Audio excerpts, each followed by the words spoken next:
लेकिन अगर इसराइल को गजा में रिस्ट्रिक्ट किया जा रहा है, उसको प्रेशराइज किया जा रहा है कि वो सीज फायर की इंप्लीमेंटेशन करे, वो कि अभी भी वो फुल इंप्लीमेंटेशन गजा में सीज फायर की नहीं कर रहा है, लेकिन इसके साथ साथ इसराइल जो है वो दूसरे जो फ्रंट्स है वहां पर एस्केलेशन कर रहा है।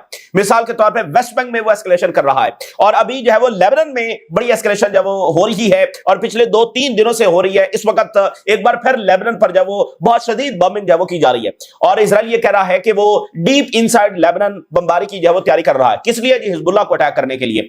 तो ये एक ऐसी एंटिटी है जो बार बार अपने इकदामात से ये साबित कर रही है कि ये सिर्फ वायलेंस फैला सकती है, इसको इसके सिवा कोई और जुबान नहीं आती है। ये ना डिप्लोमेसी करना जानती है, ना ये मीनिंगफुल मुज़ाकरात करना जानती है। दुनिया का कोई मुल्क इस तरह से बिहेव नहीं करता है जो मुसलसल अपने हमसाया मुल्कों पर बमबारी करता चला जा रहा है, बमबारी करता चला जा रहा है। दुनिया का कोई मुल्क इस तरह से सर्वाइव नहीं कर सकता है, ना दुनिया का कोई मुल्क इस तरह से बिहेव करता है जिस तरह से इसराइल जो है वो कर रहा है। तो वो यानी मुसलसल एक बॉम्बिंग की स्टेज में रहकर अपनी हेजेमनी साबित करना चाहते हैं, जिसमें वो बुरे तरीके से जो फेल हुए। दूसरी तरफ नाज़रीन, ट्रंप ने ये एडमिट किया है कि जो पेजर्स अटैक हुए थे उसमें वो मुकम्मल तौर पर ऑन बोर्ड थे। ये एक बहुत बड़ा इंकशाफ है जो उनकी जानिब से किया गया है। फिर ग्लोबल लेवल के ऊपर एस्केलेशन बढ़ रही है। वेनेजुएला ने हजारों अपने फौजी जो है वो डिप्लॉय किए हैं। यूक्रेन का मामला इस अंदाज में बिगड़ रहा है कि पुतिन ने कहा है कि हम ओवरवेलमिंग रिस्पांस जो है वो देंगे, जिसका मतलब यह है कि जो ज़ेलेंस्की रिजीम है उसको अब निशाना बनाया जा सकता है। देखिए, ज़ेलेंस्की वहां पर मौजूद है, उसकी हुकूमत मौजूद है। अगर पुतिन चाहे तो वो ज़ेलेंस्की की रिजीम जो है वो उसको चेंज कर सकते हैं। जानबूझकर उन्होंने गवर्नमेंट को निशाना नहीं बनाया है क्योंकि वो मामले को हल करना चाहते हैं। लेकिन अब चूंकि दूसरी तरफ से मुसलसल फंडिंग हो रही है, अब लॉन्ग रेंज मिसाइल्स देने की बात हो रही है, और जो मजीद लिथल वेपन्स हैं वो उनको दिए जा रहे हैं, और जो एनर्जी इंफ्रास्ट्रक्चर है उसके ऊपर अटैक्स हो रहे हैं। तो अब पुतिन ने कहा है कि हमारा जो रिस्पांस है वो ओवरवेलमिंग हो सकता है। कुछ दिन पहले पुतिन ने ये कहा था कि जो रशिया की शिकस्त के ख्वाब देखते हैं उनको ये जान लेना चाहिए कि अभी तक हमने यूक्रेन में कुछ भी सीरियस तो शुरू ही नहीं किया है। अभी हमने कुछ भी सीरियस शुरू नहीं किया है, ये तो बस हम एक छोटा सा ऑपरेशन कर रहे हैं। अभी मतलब तुम तो इसी पर हमारे शिकस्त के ख्वाब देख रहे हो। तो हम ये बताना चाहते हैं कि रशिया की जो रियल कैपेबिलिटीज हैं वो तो अभी हमने 1% भी उनका इस्तेमाल शुरू भी नहीं किया है। अभी तो हम सीरियस कुछ कर भी नहीं रहे, ये तो हम एक छोटा मोटा ऑपरेशन जब वहां पर कर रहे हैं।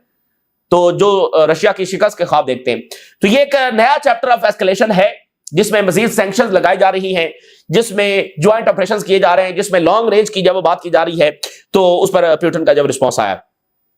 अच्छा, इसी दरमियान नाज़रीन, कायरो से जहां पर फलस्तीनी लीडरशिप पहुंची है और तमाम जमातों, तमाम फैक्शंस जो है उनके लीडर्स पहुंचे हैं और फलस्तीनियों का एक नेशनल डायलॉग हो रहा है, वहां से एक बहुत बड़ी खबर सामने आई है। फलस्तीनी अब बड़ी विजडम के साथ आगे बढ़ रहे हैं, हमास बड़ी विजडम के साथ आगे बढ़ रही है, और इजराइल जिस चीज को एक्सपेक्ट नहीं कर रहा होता, हमास वो चीजें जो वो कर रही है।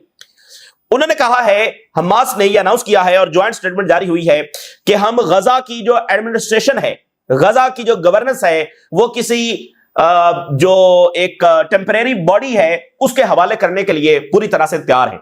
ये इजराइल के लिए एक बहुत बड़ा झटका है क्योंकि इससे जो प्लान है वो मजीद आगे बढ़ेगा। यानी हमास ने अनाउंस कर दिया है कि वो गजा की गवर्नेंस किसी कमेटी के हवाले करने के लिए तैयार है, लेकिन जाहिर है कि वो फलस्तीनी कमेटी होगी। इजराइल नहीं चाहता। इजराइल चाहता है कि हमास जब वो पॉइंट्स के ऊपर स्टिक हो जाए। तो हमास ने ये बहुत बड़ा विजडम के साथ ये फैसला किया है। हथियार उनके पास रहेंगे और हथियार वो तब देंगे जब सिक्योरिटी गारंटीज हासिल हो जाएंगी या फलस्तीनी रियासत के हवाले से कोई कमिटमेंट दी जाएगी। लेकिन ये प्लान आगे बढ़ेगा। ये हमास का बड़ा जबरदस्त आप कह लें कि उन्होंने ये फैसला किया है। और साथ उन्होंने एक और बात की है, उन्होंने कहा है कि इंटरनेशनल फोर्सेज वो आए और यूनाइटेड नेशन को जल्द अज जल्द है वो रेजोल्यूशन पास करनी चाहिए कि इंटरनेशनल फोर्सेज यहां पर भेजी जाएं सीज फायर को मॉनिटर करने के लिए। ये दोनों जो चीजें हैं, नेशनल डायलॉग, फिर गवर्नेंस, और तीसरी चीज के यूनाइटेड नेशन के मैंडेट के साथ फौजें, तीनों को पूरे कंसेंसस के साथ हमास और तमाम फलस्तीनी फैक्शंस ने कबूल कर लिया। ये इस वक्त की बड़ी डेवलपमेंट है और ये इजराइल के लिए एक आप कह लें कि बॉम्ब शेल है।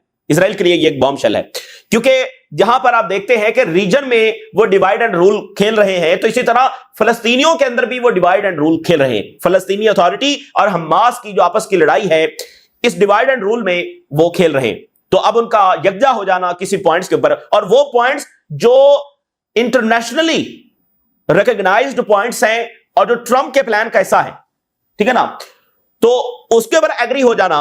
ज़ाहिर है कि इजराइल चाहता है कि इन पॉइंट्स को वो अपनी फेवर के अंदर एक्सप्लॉइट करे। अब इन पॉइंट्स में तो हमास, जो ट्रंप का प्लान है उसमें हमास ने डिसआर्म होना है। तो हमास जो उसूली बात है वो कर रही है, यानी वो फौरी हथियार नहीं डाल रहे, वो गवर्नेंस हवाले कर रहे हैं, जो उसूली बात है। जो अरब्स और ओआईसी जो ममालिक हैं जो इस बात को इंडोर्स करते हैं, तो वो उसके मुताबिक आगे चल रहे हैं। इसी दरमियान आप देखिए अली लहरजानी क्या कह रहे हैं कि रशिया के साथ ताल्लुकात आगे बढ़ रहे हैं, और रशिया जो है जिसके खिलाफ अब इजराइल खुलकर यूक्रेन को असलहा दे रहा है, और सीरिया में जो ग्रेट गेम थी वो रशिया को निकालने की थी। अब रशिया ना सिर्फ सीरिया में है बल्कि वो पूरे मिडिल ईस्ट में कैसे आगे बढ़ रहा है। Moscow Middle East makeover from Syria to Tehran, the game has changed, Ali Larijani कह रहे हैं, और रशियन मीडिया इसको कोट कर रहा है, from Syria to Tehran the game has changed. तो वो यहां से रशिया को आउट करने की बात कर रहे थे, और वो इसलिए जरूरी था कि कोई मुतबादल पावर नहीं होगी, यानी वेस्ट इजराइल के साथ है, चाइना उसकी यहां पर प्रेजेंस उस तरह से है नहीं, तो रशिया जब चला जाएगा तो फिर बचाने के लिए कौन होगा? एक मुतबादल पावर तो कोई भी नहीं बचेगी। तो रशिया को वो निकालने की ग्रेट गेम खेल रहे थे। वो रशिया ना सिर्फ सीरिया में है बल्कि वो बाकी जगहों पर भी अपना इन्फ्लुएंस है वो बढ़ा रहा है, और ईरान के साथ मिलकर। आप देखिए इराक, शाम, लेबनान, गजा, यहां पर टर्की की फौजें, साथ ईरान मौजूद है, साथ रशिया मौजूद है, और अब टर्की भी चाहता है कि सीरिया में रशिया रहे।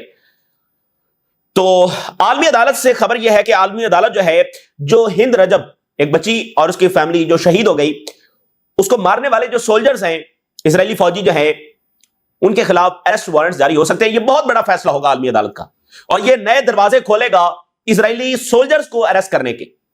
ये इजरायली सोल्जर जो हैं, ये सिर्फ इस एंटिटी के अंदर आप कह लें कि कैद होकर रह जाएंगे, ये किसी मुल्क को ट्रैवल नहीं कर सकेंगे।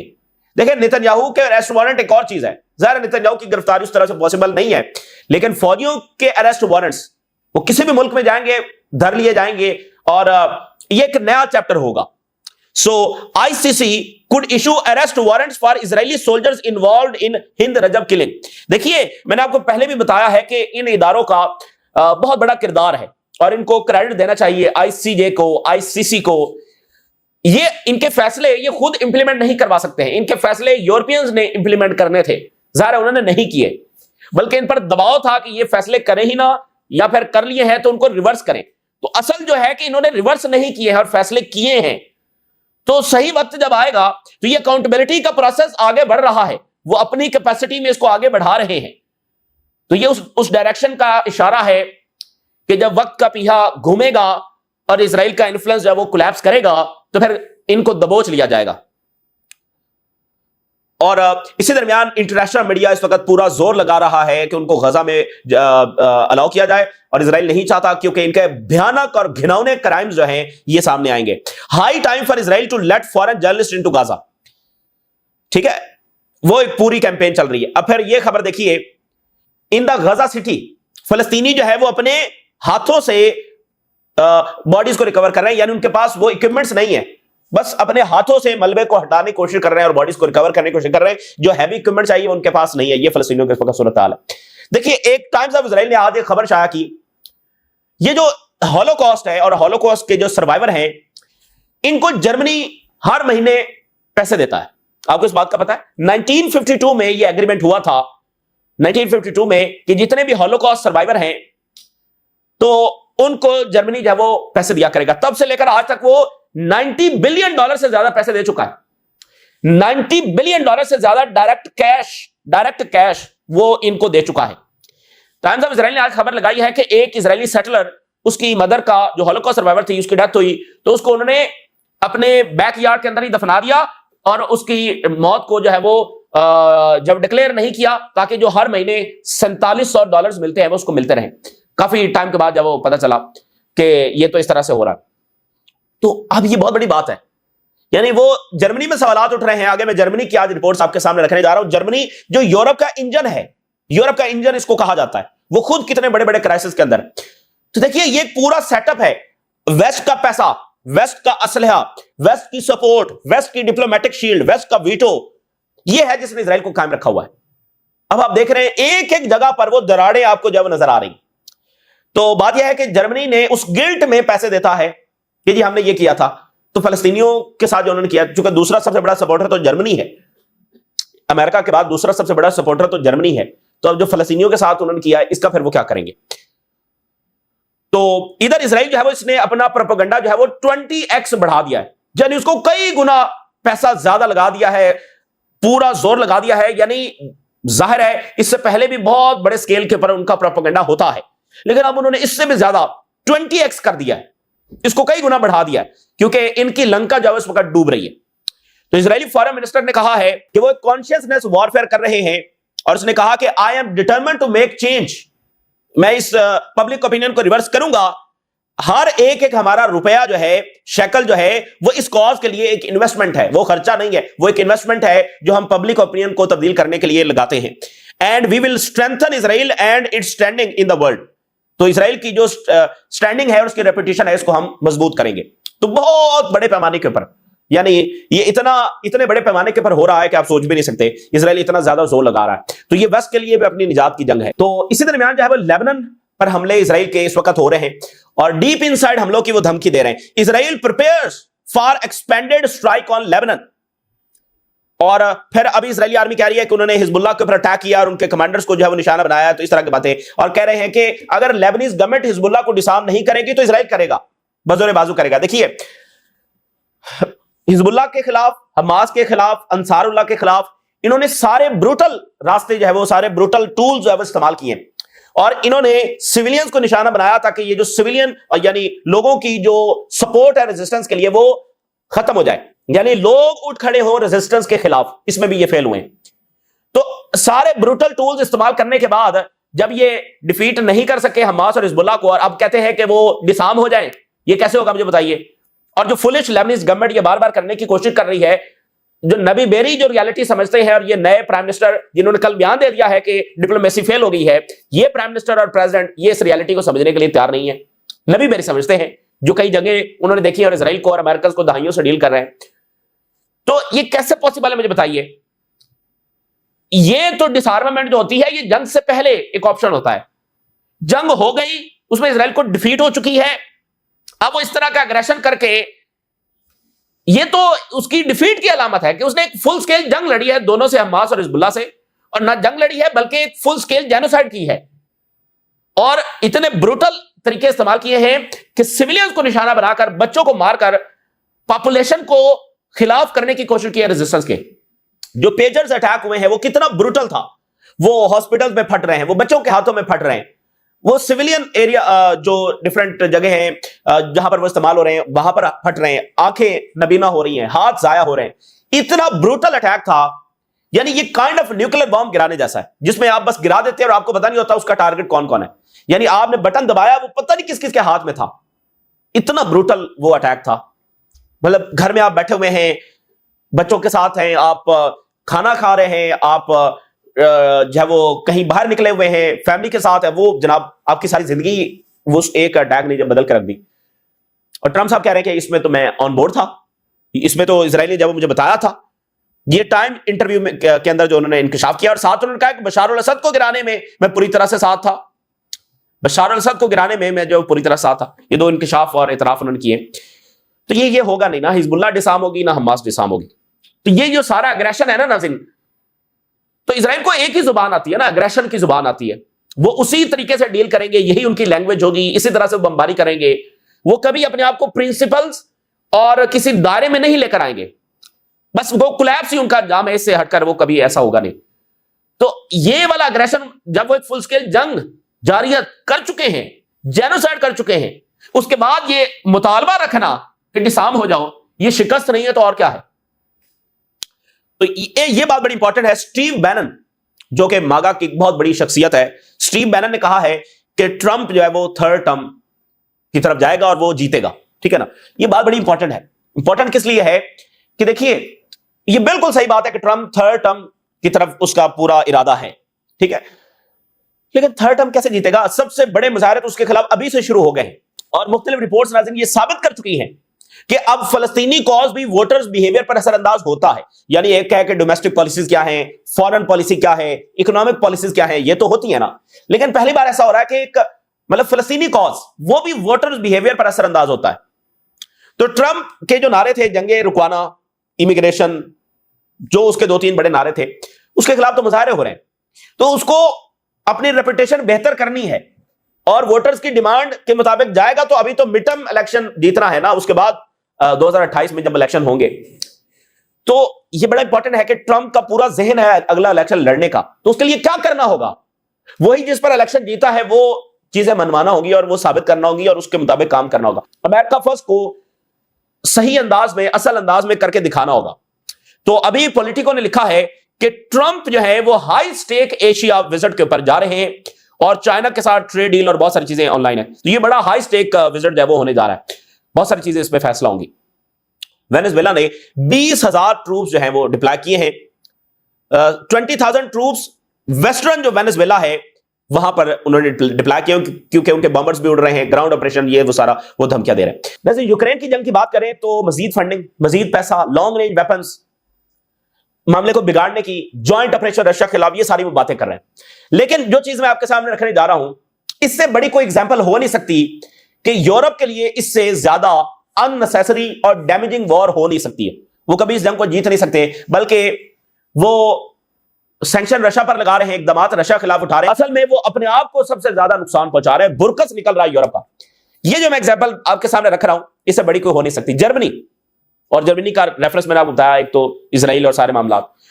वो जर्मनी जो इजराइल को इतने पैसे देता है, सपोर्ट करता है और यूक्रेन को फंड कर रहा है, सबसे दूसरा यानी यूरोप में सबसे पहले नंबर पर सपोर्टर है यूक्रेन जंग का जर्मनी। सूरत हाल क्या है? अमेरिका ने सैंक्शंस लगाई रशियन कंपनीज के ऊपर। जर्मनी जो सबसे बड़ा सपोर्टर है यूक्रेन जंग का, वो जनाब अली अमेरिका से ये कह रहा है कि ये जो सैंक्शंस लगाई हैं रशिया पर, ये बहुत अच्छी हैं, लेकिन एक काम कर दे, वो ये कर दे कि इन सैंक्शंस का इतलाक हमारे ऊपर ना करें और हमें ये अलाउ कर दे कि हम रशिया से ऑयल खरीद सके, हम रशियन कंपनीज के साथ डील कर सके, ये हमें अलाउ कर दे। बाकी पूरा यूरोप, दुनिया, इंडिया, चाइना, ये सब पर इतलाक हो, हमारे ऊपर इतलाक ना करे जो सबसे बड़ा सपोर्टर है यूक्रेन का। अच्छा जी, आपको क्या ये मजबूरी आ गई है कि आप ये इस्तशना अमेरिका से मांग रहे हैं? यानी जर्मनी ये बता रहा है कि उनका सर्वाइवल नहीं है कि सैंक्शन जर्मनी पर नहीं लगी हैं, सैंक्शन रशिया पर लगी हैं, रशियन कंपनीज पर लगी हैं, और रिलीफ जो है वो जर्मनी मांग रहा है। क्यों? वो इसलिए नाज़रीन कि जो जर्मनी में रिफाइनरीज लगी हुई है, सबसे ज्यादा वो किसका ऑयल रिफाइन करती है? रशिया का। तो अगर रशिया की कंपनीज वहां से ऑयल नहीं आएगा तो ये बहुत बड़ी इंडस्ट्री है, बहुत बड़ी मार्केट है, ये डिस्ट्रॉय हो जाएगी। तो जर्मनी जो ऑलरेडी क्राइसिस में है और यूक्रेन जंग का सबसे बड़ा सपोर्टर है और रशिया के ऑयल और उसकी एनर्जी उस पर हमले करवाता है, अमेरिका से ये रिलीफ मांग रहा है। Financial Times, Germany races to secure US sanctions exemption इस्तशना फॉर रॉनफिट रिफाइनरीज, ये कंपनी का नाम है, जो बड़ी कंपनी है। अब आप जरा जर्मनी की हालत देखिए। Germany in free fall, industry bleeds, jobs vanish, restaurant die. Engine कहा जाता है यूरोप का, और जर्मनी शदीद क्राइसिस, बीएमडब्ल्यू, मर्सिडीज, वो सारे ब्रांड्स, ऑटोमोबाइल इंडस्ट्री, उसका क्राइसिस हमने आपके सामने रखा है। और अब ये जरा हालत देखिए कि इसकी इकोनॉमी ना सिर्फ स्लो हो रही है बल्कि बुरे तरीके से डैमेज हो रही है। और उन्होंने कहा कि restaurants, hotels, caterers are sinking in unison, यानी वो लोग उस तरह से हॉलीडेज पर नहीं आ रहे हैं, उस तरह से खर्च नहीं कर रहे हैं, और एक एक इंडस्ट्री जो मुतासर हो रही है और फैक्ट्रीज बंद हो रही हैं। फर्म्स जो है वो जर्मनी को छोड़कर जा रही हैं। 2,70,000 जॉब्स ऑलरेडी एक साल में जा चुकी हैं। 2,70,000 जॉब्स, फैक्ट्रीज बंद हो रही हैं। प्राइवेट सेक्टर्स वो श्रिंक कर रहा है और 1.3 मिलियन प्राइवेट सेक्टर की जो जॉब्स है वो इरेज हुई हैं। जर्मनी की प्रॉब्लम इन्फ्लेशन नहीं है बल्कि एग्जॉस्शन है, एग्जॉस्ट हो रहे हैं, ठीक है ना। पैसा वहां पर लगा लगा कर उधर इसराइल को दे रहे हैं, उधर यूक्रेन को दे रहे हैं। और रशिया से जो ऑयल मिलना था, जो सस्ती एनर्जी थी, पाइपलाइन थी ना जो यूक्रेन ने उड़ा दी, यूक्रेन और सीआईए ने, जो रशिया से जर्मनी आती थी, ठीक है ना। तो देखिए ये बड़े बड़े एम्पायर, बड़े बड़े लीडर्स भी बड़े बड़े ऐसे फैसले करते हैं जो उनको बहुत ज्यादा कॉस्ट करते हैं। तो ये जंग यूरोप को बहुत ज्यादा कॉस्ट कर रही है। और अब जरा कनाडा से खबर देखिए। कनाडा में रिक्रूटमेंट का जो टारगेट था वो पूरा ही नहीं हुआ। 4,700 बंदा लैक कर रहा है जो उनको मजीद भर्ती करना था और लोग भर्ती नहीं हो रहे। जर्मनी में भी यही सूरत हाल है, रिक्रूटमेंट जो है वो लैक में जा रही है। तो इसका मतलब क्या है? इसका मतलब यह है कि इनके जो लोग हैं वो जंग में इंटरेस्टेड नहीं है, वो जंग नहीं चाहते हैं। उल्टा उनके पर टैक्सेस लग रहे हैं, उनको फौज में भर्ती किया जा रहा है, सोशल प्रोग्राम से पैसा निकालकर इधर डाला जा रहा है, जिसमें से इजराइल को जा रहा है, यूक्रेन को जा रहा है। अब वहां पर शदीद सवाल, और जैसे मैंने आपको बताया टाइम्स ऑफ इजराइल की खबर कि वो सर्वाइवर एक तो है नहीं है, पैसा फिर भी जा रहा है, फिर उसकी डेथ हो गई है, पैसा फिर भी जा रहा है। और उधर जर्मनी में ये सूरत हाल, ये जॉब्स वो खत्म हो रही हैं। और मैंने आपको खबर दी थी कि जर्मनी में वो कंस्क्रिप्शन लॉ लाने वाले कि लाजमी फौज में भर्ती होना था, उस पर एक बहुत बड़ा क्राइसिस खड़ा हो गया है। और यंग जर्मन जो हैं उनकी फैमिलीज जा जाकर लॉयर्स से ये एडवाइजरी ले रहे हैं कि हम कैसे फौज में भर्ती होने से बच सकते हैं। तो एक अननेसेसरी वॉर है ना, रशिया से आप कभी जीत नहीं सकते हैं। बर्तानिया के आर्मी चीफ ने कहा कि यूक्रेन कभी जीत नहीं सकता, फिर उसको लड़वाने का मकसद क्या है और उसको डिस्ट्रॉय करवाने का मकसद क्या है। तो बहरहाल अब जैसे हंगरी के प्राइम मिनिस्टर की मैं आखिरी स्टेटमेंट आपके सामने रखता हूं, उन्होंने कहा कि Brussels has chosen the war. तो ये स्टेटमेंट वो इसलिए जारी कर रहे हैं कि अभी वो लम्हा था कि जब ये फैसला होना था, जैसे पुतिन ट्रंप की मुलाकात होने जा रही थी, कि ये सीज फायर की तरफ मामला शायद चला जाए। तो यहां पर जो बिल्कुल डिफरेंट डायरेक्शन में ये नेटो गया है कि उन्होंने सैंक्शन लगा दी है, लॉन्ग रेंज मिसाइल। तो उन्होंने कहा है कि ब्रसल यानी यूरोपीय यूनियन का जो हेडक्वार्टर है, यानी यूरोपीय यूनियन, उसने जंग को चूज किया है। वो उन्होंने एक कोalition ऑफ विलिंग बनाई है to send others to their deaths. भाई वहां पर फौजी जाएंगे, वो मारे जाएंगे, more weapons, more money to Ukraine. तो काफी ज्यादा उन्होंने जब तनकीद की है कि ये डिजास्टर्स फैसला है हंगरी के प्राइम मिनिस्टर। और इटली ने आज मजीद एड एम्युनिशन और एयर डिफेंस जब वो पास किया है। और तो ये इस वक्त की यानी कि सूरत हाल है, अच्छी सूरत हाल नहीं है। वेनेजुएला, यूक्रेन, ये यूक्रेन का मसला कैसे हल होगा, ये बड़ा गंभीर मसला है। और यूरोप जो है वो इन मजीद इकदाम से ये साबित कर रहा है कि वो जो प्रिंसिपल पोजीशन है वो मानने के लिए तैयार नहीं है। और फिर देखिए नेटो खत्म हो जाएगा, क्योंकि नेटो ने ये गैर नेसेसरी जंग छेड़ी, तो ये नेटो भी कोलैप्स हो जाएगा। और फिर वो डीप स्टेट जो जंगों से पैसा कमाती है, तो ये यूरोपियंस आप देखें इसके हक में नहीं है, लेकिन वो गवर्नमेंट्स, वो डीप स्टेट और पूरा एक जो नेक्सस है वो ये जंग को आगे बढ़ा रहा है, जो ह्यूमैनिटी के लिए अच्छा नहीं है। वो अपने लिए न्यूक्लियर बंकर्स बनवाकर बैठ गए हैं, दुनिया को न्यूक्लियर वॉर की तरफ धकेल रहे हैं। ये इस वक्त की सूरत हाल है जो आपके साथ शेयर की। आपने राय जरूर आगाह करें। इजाजत दीजिए, अल्लाह हाफिज।